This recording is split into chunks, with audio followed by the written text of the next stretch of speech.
네, 이번 시간에는 이제 파트 2가 되겠습니다. 보험법 이렇게 얘기하는데 이 과목이 되는 거죠. 이 과목. 이 과목은 보험법 이렇게 이제 통칭을 했지만 두 개의 보험 관련 법이 있어요. 보험 계약법이 있고요.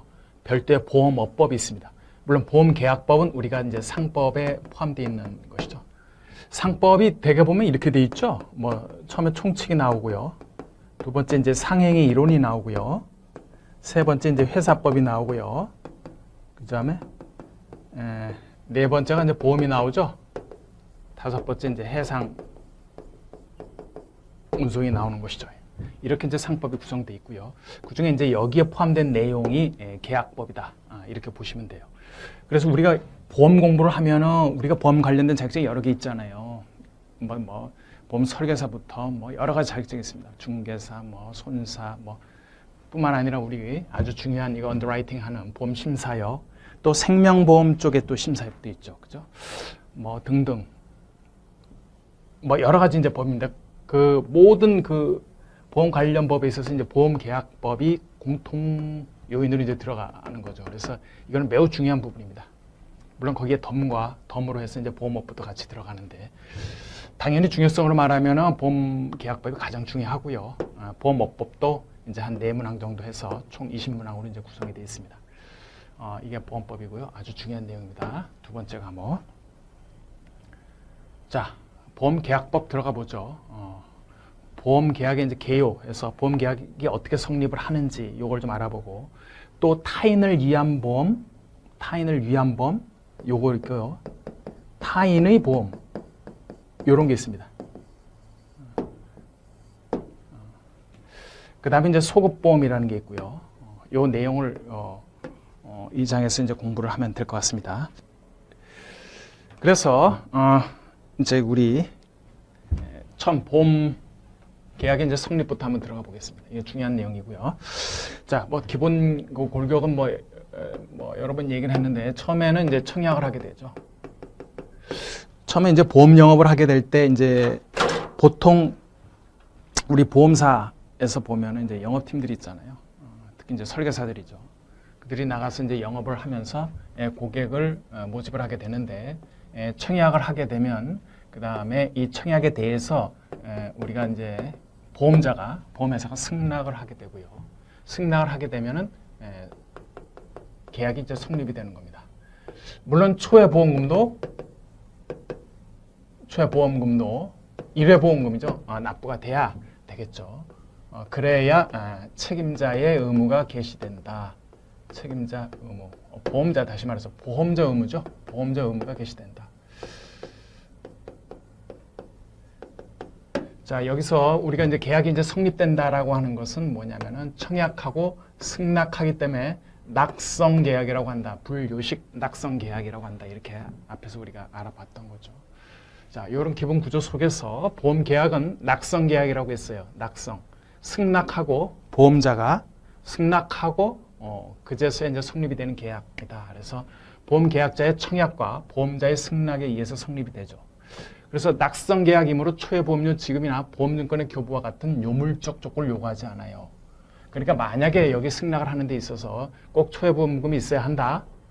또 뭐 증권을 교부해야 된다 등등의 어떤 물건 또는 급부행위를 요구하게 되면 그거는 물건을 요구하는 계약이잖아요. 그러나 우리 보험이라고 하는 것은 그런 걸 요구하지 않는다. 청약하고 오케이 하면은 보험계약은 성립이 되는 것이다.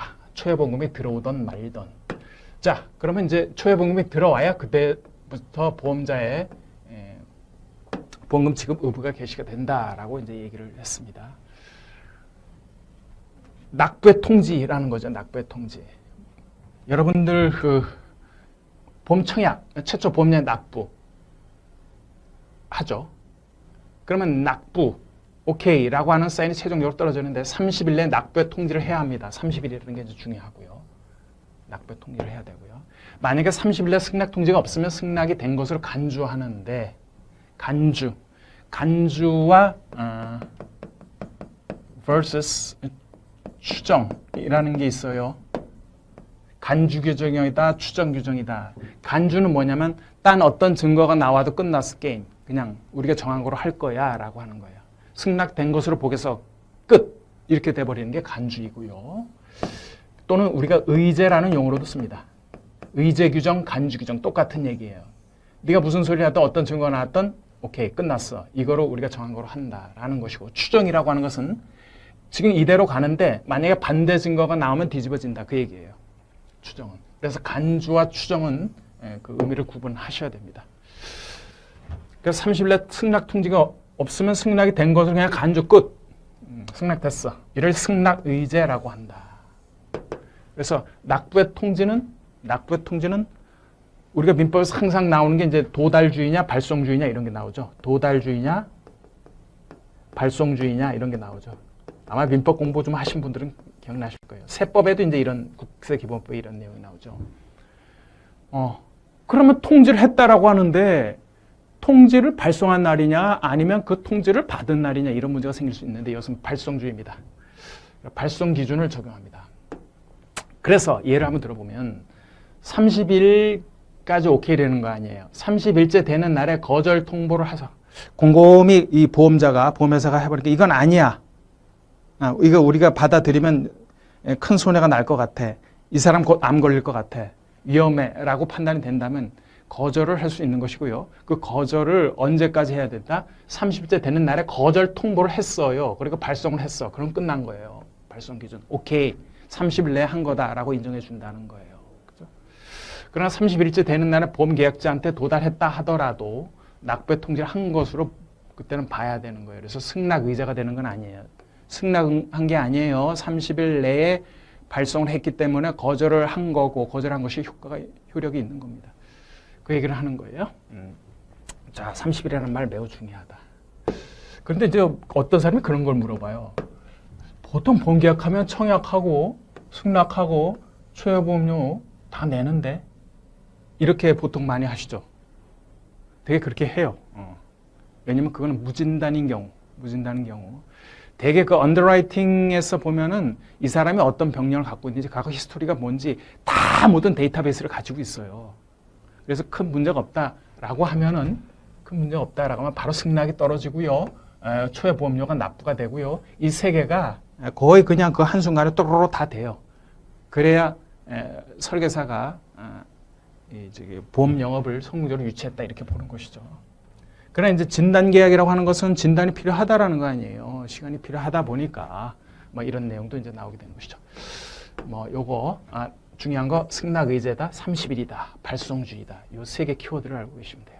그다음에 청약철회라고 하는 것은 이번에는 얘네는 이제 보험자 입장이잖아요. 이번에는 보험계약자 입장입니다. 그래서 보험증권을 교부한 날로부터 15일 이내에 딱 하고 보험증권을 교부하고 15일 이내에 또 청약일로부터 30일 이내 그때 청약처리를 해야 돼요. 이게 엔드 조건으로 성립이 돼야 돼요. 만약에 교부한 날로부터 15일 이내인 건 맞는데 청약일로부터 30일이 경과해버렸다? 그러면 안 된다는 거예요.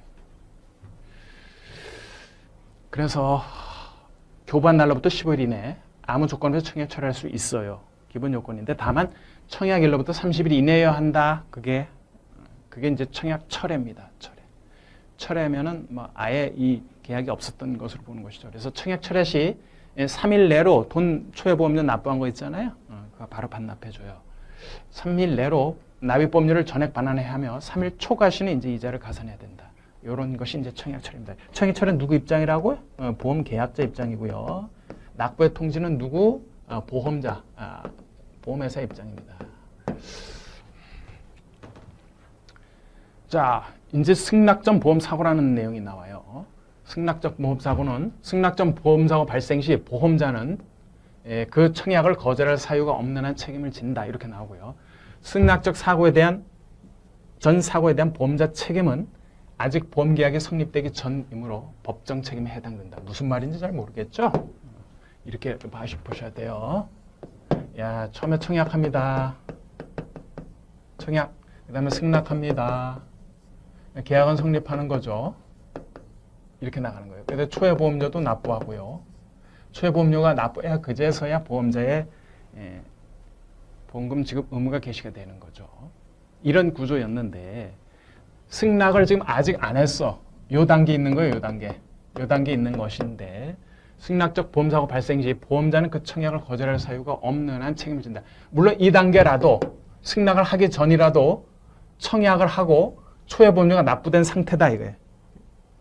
청약과 초회 보험료를 납부했어요. 이런 상황이에요. 지금 이 사람들의 보험자의 승낙만 지금 떨어지길 기대한다라는 거예요. 이런 상황입니다. 지금. 그런데 승낙 아직 떨어졌는데 하기 전에 사고가 덜렁 발생했네. 자, 청약하고 초회 보험료도 납부한 상태에서 기다리고 있는데 그 사이에 사고가 터졌다는 거예요. 보험사고가 발생하는 거예요. 보험금을 지급할 의무가 개시가 되느냐 아니냐 이런 문제가 생기잖아요. 자, 그 얘기하는 거예요. 승낙적 보험사고. 승낙 전 사고에 대해서 보험자 책임은 보세요. 보험자는 어떻게 한다고 그랬어요? 그 청약을 거절할 사유가 없는 한 책임을 지라는 거예요. 네가 시간을 끌었잖아, 보험회사가 일단은. 근데 지금 사고가 터졌단 말이야. 근데 알고 보니 거절할 사유가 없잖아. 그럼 책임져야지. 청약되고 초회보험료도 납부했는데 승낙을 거절할 사유가 없다라면 세 개의 조건이 합치된 거 아니에요. 청약, 초회, 그 다음에 승낙이라는 조건이 합치된 거라고 볼 수가 있잖아요. 그럼 물어줘야죠. 그 얘기하는 거예요. 자, 그런데 보세요. 지금 계약이 성립이 됐습니까? 안 됐습니까? 계약이 성립이 되려면 청약과 승낙이 최종적으로 이루어져야 계약은 성립된다라고 얘기했는데 불요식 낙성 계약. 그런데 이 사람이 어떻게 했어요? 성립이 아직 안 돼 있잖아요. 승낙을 안 했으니까. 그러면 계약상의 어떤 페널티를 지우기가 어려워요. 계약상의 의무가 없는 거예요. 계약이 없기 때문에. 그렇기 때문에 법에서 아예 법으로 정해놓고 법정 책임이다 이렇게 얘기를 하는 거예요. 이거는 법에서 그냥 이렇게 정해놔서 법정 책임 무조건 물어줘 이렇게. 그래서 법정 책임에 해당된다 이렇게 얘기되는 거예요. 그럼 승낙 전 사고에 대한 보험금 지급 발생 요건이 뭐냐는 거예요. 요건. 자, 이런 정도의 요건은 갖춰줘야지. 그래도 보험사가 지금 보험금 주겠다는데 보험계약의 청약이 유효해야 하고요. 이 청약 자체가 유효해야지. 오케이, 맞는 말. 그 다음에 보험료의 전부 또는 일부가 지급되어 있어야 하는 거예요. 그죠? 보험료가 지급이 됐다라는 거죠. 그래서 보험자가 청약을 거절할 사유가 없었어야 한다. 그죠? 이 세 가지 조건. 만약 인보험의 진단계약이고 진단을 받았어야 한다. 이런 것이죠. 이런 조건이 있으면 보험금을 지급을 해야 되죠. 다시 말해서 하자가 없어요. 진단계약까지 다 해라며. 했어 다. 니네가 시간 끌었잖아. 이렇게 되는 거죠. 그래, 뭐 내가 진단계약 해보니까 문제가 있어? 없거든. 그럼 물어줘라 이거예요. 계약의 성립이 되기 전이라 하더라도 보험사고가 발생했으면. 그러니까 이 네 가지를 기억하시면 돼요. 청약에 유효해야 되고요. 그 다음에 돈 받았어야 하고요. 그 다음에 청약을 거절할 사유가 없었어야 돼요. 그 다음에 진단계약 하라고 했으니까 진단 받았어야 하고요. 이게 먼저 갔으면 좋겠다, 위에. 어쨌든 이 네 가지 조건이 성립이 된다면 그때는 보험금을 지급하는 것을 거절할 이유가 없더라라는 거예요. 보험회사가. 그 다음에 보험계약 부활의 경우는, 자, 부활이라고 하는 것은 뭐 예수님 생각이 나는데, 청약하고요, 승낙하고요, 초회보험 납부하고요, 초회 납부했어요. 그 다음에 이해보험 납부하고요, 이렇게 돼야 되는데 이 이후로 납부를 안 해. 경제사정이 어려워져서. 그럼 어떻게 되냐면 보험자는 해지 할 수가 있습니다. 해지를 하게 되면은 장래의 효력이 발생하지 않는 거예요. 장래의 효력이 발생하지 않는 거예요. 여기에 더불어서 해지와 해제라는 게 있습니다. 느낌 보세요. 해지는 그칠 지자예요. 그칠 지자. 해제는 제거한다라는 거예요. 아예 그냥 앞에 걸 제거해서 없애버린다는 거예요. 해제는 어디에 등장하느냐면은 청약하고 승낙했는데 돈을 안 낸대. 그러면 끝난 거지 뭐. 그럼 뭐 계약한 거 없어지는 거야. 이렇게 되는 거예요. 그게 해제가 되는 거예요. 해제. 청약하고 승낙했는데 2개월 내로 돈을 납부하지 않는다. 그런 건 해제가 돼버리는 거고요. 이거는 아예 계약이 없는 거와 마찬가지예요. 그럼 해지라고 하는 것은 계약이 있다가 계속보험료를 납부하지 않더라라는 거예요. 계속보험료를 납부하지 않더라. 그러면 독촉하겠죠. 독촉을 우리는 최고라고 합니다. 최고. 뭐 나중에 나오니까. 그러면 안 한다 그러면 해지를 하는데 해지라고 하는 것은 미래에 대해서 장래의 효력이 상실된다는 거예요. 왜 굳이 이런 걸 했을까? 일종의 유인책일 수도 있죠. 보험계약이 너 살아는 있어. 그러니까 지금 어렵지만 나중에 경제적 형편이 좋아지면 부활시킬 수 있단다라는 메시지를 주는 거예요. 아니야 다를까 부활할 수 있게끔 해주는 거죠. 그래서 보험 일정 조건을 충족하면 이제 부활을 할 수 있게 해줍니다. 그래서 보험계약의 부활의 경우에도 승낙 전 보험사고의 규정이 준용된다. 부활이 된다라고 하는 것은 똑같아요. 나중에 부활된다는 것은 이 처음에 청약하고 승낙하고 성립하고 보험료 납부하고 이 똑같이 적용이 된다 이렇게 보시면 돼요. 그래서 승낙 전 보험사고의 규정이 준용된다라고 보면 되는 거고요. 부활 승낙 전 사고가 발생하면 보험자가 부활 청구를 거절할 사유가 없는 한 보험금 지급 책임이 있다라는 그 얘기입니다.